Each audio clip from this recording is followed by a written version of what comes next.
welcome back.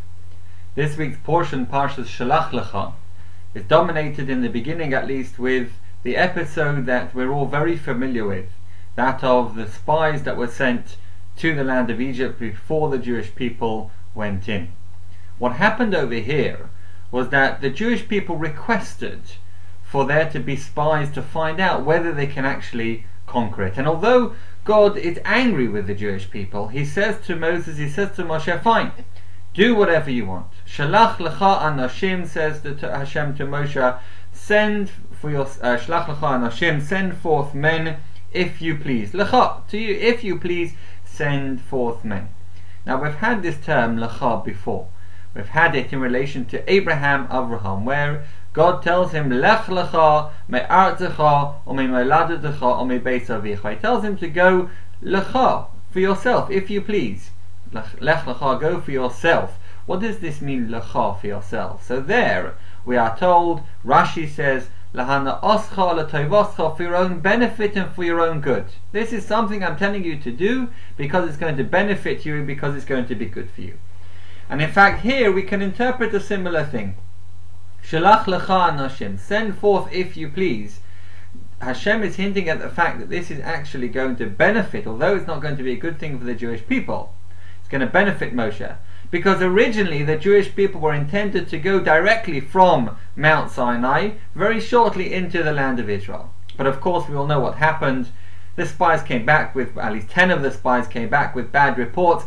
And as a punishment for the Jewish people listening to them, that generation were killed out in the desert, and they spent the next 40 years traveling in the desert.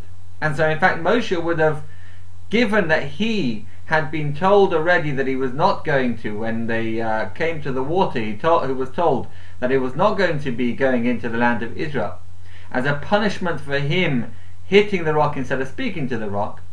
Therefore he was not going to go into the land of Israel. And because it took them 40 years to travel in the desert, he therefore at this point he lived 40 or so years longer than he would have otherwise done had the Jewish people gone more directly and sooner into the land of Israel. Therefore Shelach lecha anashim is already an indication, already a hint by Hashem saying, you do what you want, send forth men if you please. It's going to be, yes, a punishment to the Jews, but ultimately it's going to be for your benefit, for your pleasure, because you're going to live longer. We then move on to when they return. They return, and we are told, in fact before they return, let's just focus on the names.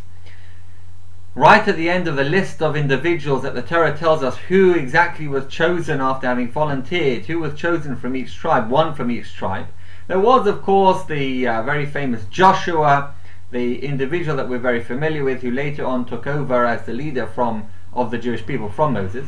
At this point he wasn't a leader, but we are told that Vayikra Moshe LaHoshea bin Nun Yehoshua, that Moshe called Hoshea son of Nun Joshua. Yehoshua, he changed his name from Hoshea to Yehoshua. He added a Yud at the beginning, and we are told that this was in order that he was saying that Hashem, Yud and Hey is Hashem's name, Hashem should help you, from the word saving. Yehoshua is the idea of saving, that Ka Yoshiacha, we are told, God shall save you, Me'atzas Meraglim, from the advice of the Meraglim.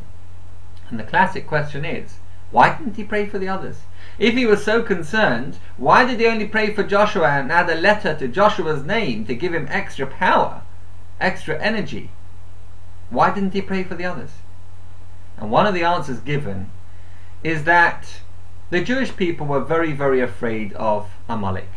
They were afraid of Amalek. Amalek had already been to battle with them, and ultimately, in fact, if we look at it, the spies themselves used this as part of their persuasion to tell the Jewish people that this is not what we want. We don't want to go into the land of Israel. They begin by saying Amalek Yoshev be'eretz hanegev, that Amalek dwells to the in the area of the south. Amalek dwells in the area of the south. This is part of saying, look, you remember that Amalek, that nation that fought and battled against us and we're afraid of? They are to the south of Israel, and it's not a good place to be.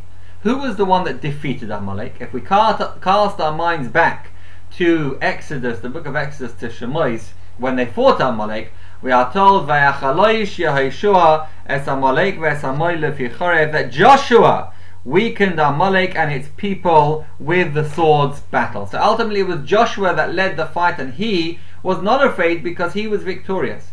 And therefore, had Joshua been afraid of Amalek, then certainly there would have been no hope. No hope for the Jewish people at all. And therefore, Moshe, knowing this and recognizing this, wanted to pray for extra strength for and resolve for Joshua, particularly because of the Amalekites, because of the nation Amalek, that he should not be afraid of Amalek. And so if Joshua is not afraid of Amalek, then there's hope that the Jewish people will follow his example. After all, Joshua can say to them, look, we battled against them before. I led the battle. We defeated them, and I can defeat them, and we can defeat them again. And that is why he prayed and he added this letter to Joshua, to Yeshua, not for the others.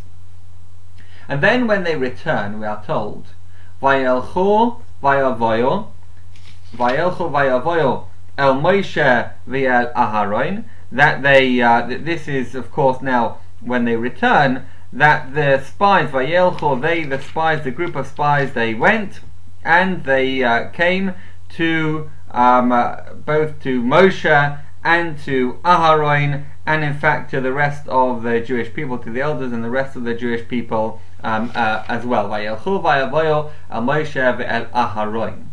And Rashi tells us over here, he asks the question as follows: why does it say Vayelchu and they went? Well, we know that they went. They went out already. They've now returned. It should have just said Vayavoyo, and they came el Moshe ve'el Aharon. Why does it say Vayelchu vayavoyo el Moshe ve'el Aharon? He says because it teaches us the very important lesson. He says that it's lahakish, in order to compare, so to speak, lahakish halichoson levi oson, to compare their coming with their going. What does this mean? Ma bi'oson be'etzera.